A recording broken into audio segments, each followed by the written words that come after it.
আজকে মূলত শশা খেতে নামে দিছে। এই যে কয়েকটা শশা সিরিয়া রাখা দিছি বাস্কেটে, আর বাকি যত শশা গাছ মাছ আছে সব সিরিয়া বার করে আলামু। এখানে মূলত এখনো অনেক শশা আছে, যদিও এই সাইডে একটু শশা পরিমাণ কম, কিন্তু অনেক শশা ফালা গেছে।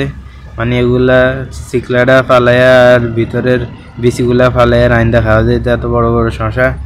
তো এই মাজরাটা মূলত আমাদেরকে আনছে একদিন এই শশা গাছগুলা কাইটা ফেলানোর জন্য, কারণ শশা গাছ এগুলা অনেক বড় হয়ে গেছে। আর অন্যান্য টাইমে আপনি বিশ্বাস করবেন না, এই পুরা মাজরা শুধুমাত্র একজন মানুষ কাজ করায়। মানে পুরা মাজরা গাছ মাছ সব লাগে একজন মানুষ, যার বেতন 2500 রিয়েল, কিন্তু তার আল্লাহ 30 দিন বছরে 365 দিনই কাজ করা লাগে, ঈদের দিনও কাজ করা লাগে।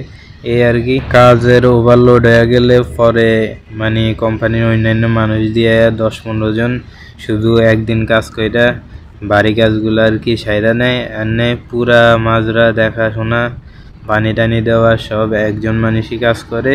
মূলত এই মাজরাটায় যা চাষ করা হয় তা কোম্পানির মানুষরাই খায়া ফেলায়।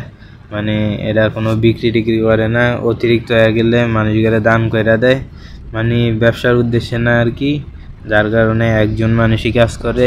ব্যবসার উদ্দেশ্য হইলে আরও হাই টেকনোলজিতে চাষ করা হইতো, আর মানুষ আরও বেশি কাজ করতে পারতো।